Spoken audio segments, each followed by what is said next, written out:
On Instagram Live, What's Your Story, a part of a series that I'm doing with lovezeronegative to share stories and connect and share messages. We all have happy stories, sad stories, any kind of story, and you have a hilarious story because I just met you at this comedy class that we did together at the Crow, which was so much fun, and it was put on by the American Cancer Society, and learned how to share our stories in a comic way. And I had never done anything like that before. I know you are a pro. So, hi, Gail. This is Gail Thomas.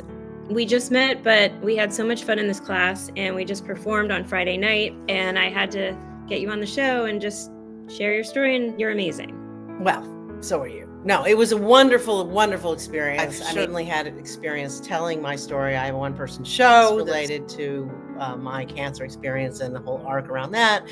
But this class was really special, creative, and it just was a wonderful group of people. And it was facilitated and created a safe space and kind of a support group, which is hard to find, the right kind of group energy to explore creative things or subject matter and make it funny. I mean, that does require a certain vibe. So I was very grateful to be part of that and to meet you and everybody. You are already an actress, correct? A comic. What do you like to call yourself? I have a hard time calling myself anything. I'm pretty eclectic. I guess the first answer I give people when they ask is that I'm a storytelling coach. I help people tell their true personal stories because that has been a big focus, but I have my own show. I'm a writer. I'm an actor. I do voiceover work. Pretty eclectic, but I really enjoy being proactive. Whether being a storytelling coach and then creating my own stories is more proactive than sitting around waiting for somebody to give me an acting job. Because I don't want to wait. I want to say things and I want to do things. And so voiceover's fun because I get to do animated characters, play around. I moved to LA like 2.5 years ago from New York. So it's also been really nice to find my people here. And I've been thrilled to discover that it is a great theater community. It's a great comedy community. Been in some good yoga classes, all the stuff that you need to have a rounded, balanced life. That's the goal, right? Is make it all work together. I have been cancer-free for 12 to 14 years, depending on what you consider. My new bit is that sometimes I miss it. I like to be irreverent and dark and funny and say things that people don't expect. Kind of my goal. At first I thought, well, why should I do this? I already have a one-person show with Patient 13. It's a great show. I'm very proud of it. I've done it 18 times. I've gotten great reviews and awards. And so it was like, do I need to sign up for this class? But I kept calling like I knew what Nicole and the people at the Crow were doing. They're so mission focused. It's not just a comedy club. It's like she's really trying to help people express themselves and go to these deeper places. So far that I had a similar mission in my work to what Nicole's trying to do. So I was kind of like, oh, too bad I can't take her class because I already have a show. And then my yoga teacher forwarded the email about signing up. She said, I really think you should sign up for this. I'm like, well, I don't know. I had known it existed. I didn't think they were going to accept me. I do Kundalini yoga. Is it NoHo yoga? Her name is Charmaine. I've been doing Kundalini yoga for almost 30 years. Wow. The old chakras. Getting the Kundalini right. Yeah, they accepted me. And then a beautiful group of the open-hearted people. And that's where you start, right? Is people who are willing to be open-hearted. With a variety of experiences. That's what's magical. Even though I performed for a while and I'm a writer for a while, I like to try new things. Know the rules and then break the rules, and even with stuff I've done before, try it new. Keeps it fresh. I tried stuff that I had been wanting to try but hadn't yet. I some new material. I kind of want to do some death comedy, and so this is me leaning into that. I love those two words together, death comedy. I think comedy makes things that are scary more accessible. They unite us. So laughter is an automatic. People can't hold themselves in if they think something's funny. And so that's pretty amazing. You can break through barriers and open minds if you make them laugh. Yeah. And it's finding that commonality of human experience. I think my larger goal as a writer, as a performer, as a comic, is to help people feel more comfortable talking about scary things. I mean, we all know somebody who has cancer. Even if it's not cancer, we know somebody who has an illness. Everybody dies. Okay, Americans never talk about death. And yet, everyone dies. We talk about birth, we talk whatever, but you talk about death more. If we talk about death, then we'll appreciate life. Not be as scared of it. Since I was 7, I probably have thought about death every day. Only Because every day I know that I'm a day closer to dying. Not bad, not good, not just an awareness. Exactly, a positive way Mm-hmm. of acknowledging the value of each day because it's not lasting forever. And cancer just also reminded me in the stage 4 diagnosis, thinking this is happening for me. If I die, which could be in 2 years, not in 50 years, every day means that much more.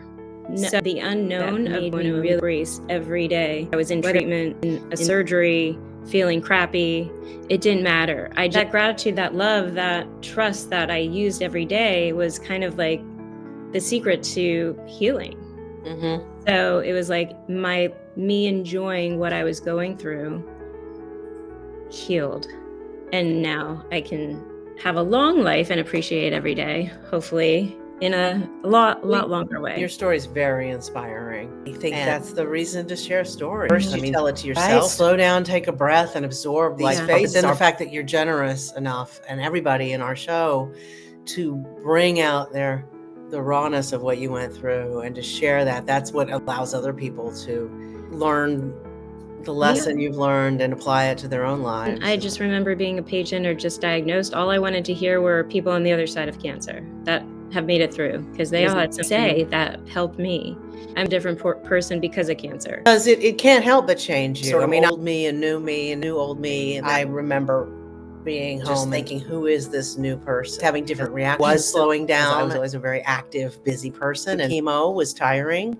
And reevaluating my friendships and my relationships with my doctors and my family and a romantic partner. Those things all required me to really slow down. One of the big things, filing down that people pleaser. And it's not, I don't care if somebody likes me or not. I just want to have people in my life who are good for me.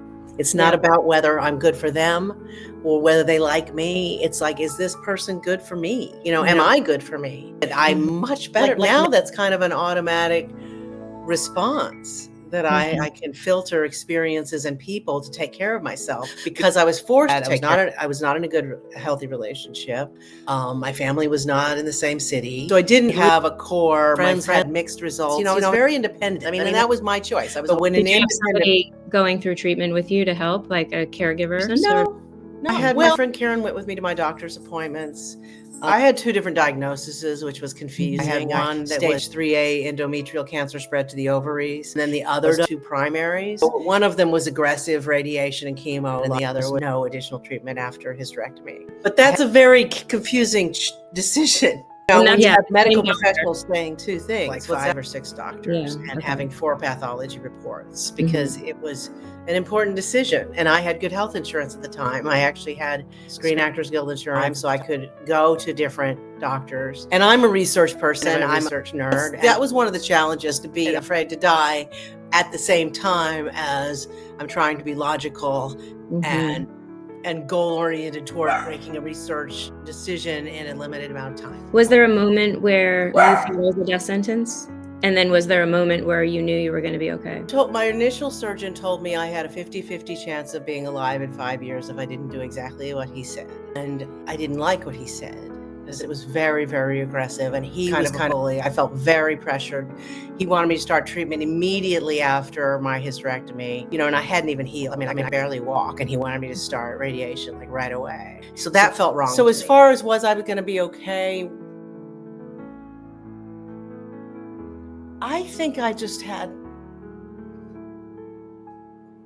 a feeling that I was going to be okay, but eventually, especially when I started to do the research and I saw that there were other options, and the doctor I eventually found was so much more compassionate. It became a collaboration. He took my chart to the radiation board. So it wasn't like I was part of a protocol or a statistic. I was an individual. And then he talked to me about how much chemo was I willing to do, and I did some alternative treatments, and I talked to my yoga teacher and did some Chinese herbs. I felt better and better as I learned more.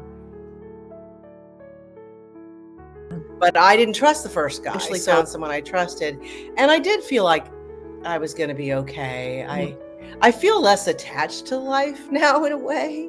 Like, if it does end, I don't want it to, but if it does, I feel like I'm following my heart and I'm trying to live an authentic life. So if it did end tomorrow, it wouldn't be like I'd say, oh shoot, I didn't do this or I wasn't honest about that. Even moving to LA sort of without a plan was sort of a gut feeling, like I need to do this. And that does make death seem less scary. As long as I'm living in my own place, then it's okay. The sadness is when you think about death, but you're not living your authentic life. No, I think it inspires me to just do things that bring me joy way more than I ever did. I probably would have never joined this class that we just took, but I love comedy and I was so curious. And you were amazing. You were hilarious. I mean, so much fun. I think comedy's like in a way easier than like, be honest. It's true. I loved the day one class or day two. We were just trying to write and tell stories that weren't funny. And I remember thinking to myself, oh my God, I have nothing funny. I mean, these are all just serious stories. And our teacher kept saying, don't worry about making it funny. That'll come. And the process was just so cool. How to find that humor in these horrible situations. So how would you say you found it after that class? Well, for example, I love to write. So I'm a creator. And just that first line where the darkness, I had a 12% chance of living past 5 years. And then all of a sudden it was like the joke was in there. Like I had a 12% chance of making this crowd laugh 5 times. It's like hilarious. In the truth. It was just those things that just kind of like appeared that made me laugh. There it is. And that's because you relaxed into it, right? Yeah, just writing it all out. The horrible reality of my husband running over my mom's foot twice in the doctor's office in the parking lot. That was traumatic. And yet, when we share the story and we're okay, it's just so hilarious. Just the truth is really the funniest stuff. It's comedy's tragedy plus time. That's perfect. Yeah. And almost hard to believe that your husband would run over your mother's foot while you were going in for your appointment at the doctor to find out. The day that I found out I had stage 4, that day I thought I had stage 2. And then I'm learning that I have stage 4. And then I see Larry pushing my mom in a wheelchair behind me, screaming for help. The reason why that even happened was because we were running late to this doctor appointment and we're all so stressed out. Mm-hmm. We're all just like on crazy gear. What is going on with Jen? Do the gentleman thing. You guys get out and all park the car and we all jump out, but my mom's not jumping out. She moves a little slower. She's got one foot out. Then she almost has to sit down. And he's like, and then we scream. And then he goes backwards. It was just horrible. How is her foot now? It's doing great. It's fine. It's not funny, but it's protected. She had bruises, but like it wasn't broken. Maybe crutches for a week or so. We ended up with 2 patients that day, not just one. I mean, that could be a scene in a sitcom without question. Yeah. But I can picture, like when you tell the story, good storytelling, and you tell us the details of it and the energy. Like I have a very strong picture of that happening. It's hilarious. I think comedy is stepping back, point of view, seeing the humor. And you are naturally funny. We haven't spent a lot of time together socially yet. We will. I think you have that ability to see those things. Well, it was so funny that you were in the class because a year ago or 2 years ago, I heard about your play called Patient 13. I was so curious about you being in a clinical trial taking psychedelics for healing. One, I truly believe plant medicines are here to help us heal. I wanted to see it so bad and the timing was wrong, so I just never got a ticket, or I got a ticket and then I couldn't go. But I want to hear about your clinical trial and the play that you're doing. It's a one-woman show, just you, which is so impressive. It's me for an hour.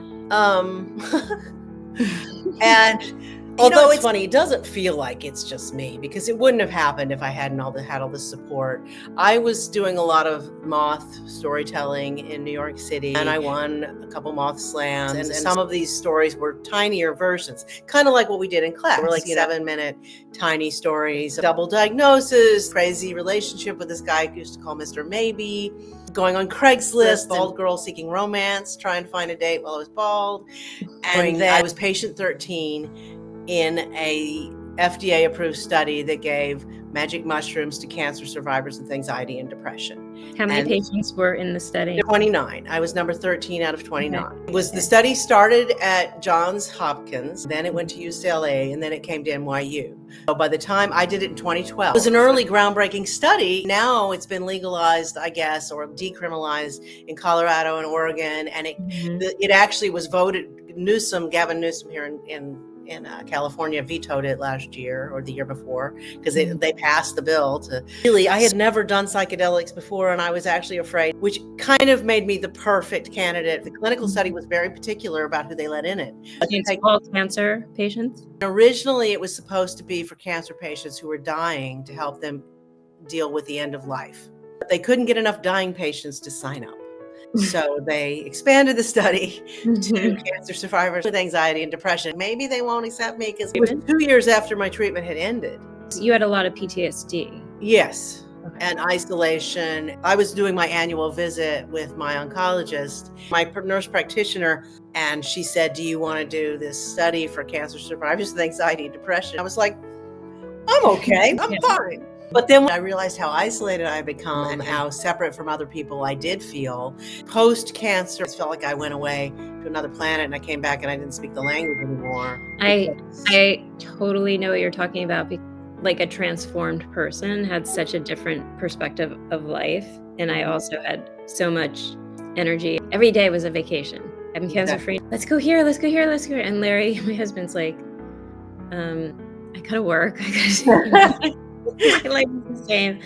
And so we were on different pages. So it was also like boring right away. Like it was so exciting, fighting for your life, like getting through treatment and all these surgeries and everyone's doing things for you. And then all of a sudden you're just supposed to be this normal person. It reminded me of being a gymnast, training for the Olympics. Like I'm special. And now all of a sudden I'm a regular person and nobody really knows who I am. And that's kind of my play is really in Act 1, Act 2, Act 3.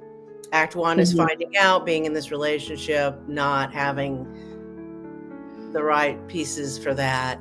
Act 2 is sort of as I start to take charge. And then Act 3 is who I am now. And then I get to do mushrooms. And it was amazing. The study was designed and I went in for 2 what they call dosing sessions. One of them was magic mushrooms and one of them was a placebo. And I didn't know which session was going to be which. It was very obvious. There was no question. Right. When I went in, I mean, initially I was like, I don't feel anything. And then I'm like, oh, I think I feel something. But I basically reenact my mushroom trip. It's wonderful. Doing the show is it's almost like I get to do mushrooms again. And I get to, only I get to do it with my audience. I mean, people have asked me, oh, do we get to do mushrooms? I'm like, no.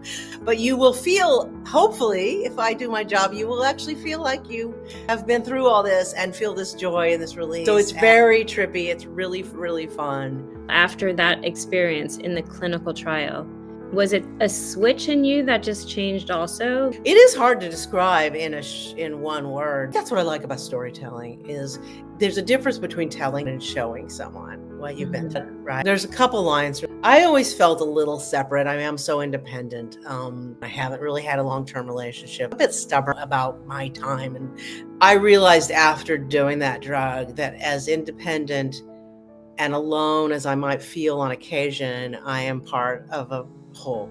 I am connected to everyone and I am not separate at all. And everything is connected. I think it gave me this trust for myself and the universe that I had never had before. You know, I've gone to yoga classes. I've always been a searcher. Practically every self-help type thing. Took a tour of Scientology, landmark, tons of yoga, rebirthing, all the things. But until I did this, none of it felt as integrally part of me as it did after that. I then felt it in my gut to such a deep level. Study was published, I think in 2015, and they found that 80% of us showed an immediate decrease in stress that lasted for at least 6 months. And for me, it lasted for years. Another study, they had one published article that actually I was the main character. And they call me Aaron, I think, in one of the things and something, because there's a HIPAA thing. But I read these journal reports. Michael Pollan interviewed me for his book, and he's a supporter. He wants to come see the show, and he told me he'll retweet. So I guess I need to make sure I follow. You want to tell us when the show is? September 4th. Okay. It's at 9:30 p.m. at Lyric Hyperion, which is in Silver Lake at the corner of Okay. Lyric and Hyperion. It's a really cool spot. They have beer and wine and snacks. It's a good vibe place. But I'm also doing 3 shows in New York at the Pangea Supper Club, September 11th, 18th, and 20th. 4 shows coming up, 1 in Los Angeles, 3 in New York. And after the 20th, you have nothing planned, but we're hoping that you're going to find your way to the Crow. I've thought about doing Patient 13 at the Crow, but Yeah. I haven't talked to the Crow about that. I have new material I'm working on. You can't do anything new until I see this. Okay. The show has its own life that it seems to be separate from me. It has momentum, and we'll see. It's so timely too. I know it happened a while ago, but it's still just so timely. What's kind of beautiful in a dark, twisted way is that you found this through cancer that came to kill you, but it actually didn't come to kill you. I always truly believe everything that we go through, whatever challenge it is, it leads us to some bigger picture. Love, who we are, connection. And that's what I just see right here. No, I think the universe is transpiring to help us grow into ourselves. I've been hit by a car that should have killed me, walked away. I did have an earlier cancer diagnosis previous to this one that I survived, and then I had this one. 3 different times. I hope I'm learning my lesson. I guess that is the way lessons are learned, right? I mean, it's funny you said that though, because sometimes like when I'm stressed or I'm sad or whatever, I'll be like, I'm not that sad. I don't need a... Yeah, exactly. Like, I'll get out of it. Don't worry. You don't have to give me another trauma. Yeah. My original, I had DCIS, early breast cancer in 2006, and 13 diagnosis. That was 2009. Then I was hit by the car like shortly, but I was like, oh boy. So I am very thrilled that there has been a little break in my trauma. Lost family members and friends, but I am more present for them because of what I went through. And that was part of the news story that I've told. I'm going to expand. Do you think you're responding to others differently after your experience? You're doing this whole foundation. I feel it all comes from how I respond to myself. Like the more compassion I can have for myself, or the more presence I can have for myself, the more awareness, the more I can have for everybody else. Because I am alive and I learned something so powerful, just to switch something within our mindset, hating something, fighting something, or accepting it, allowing it.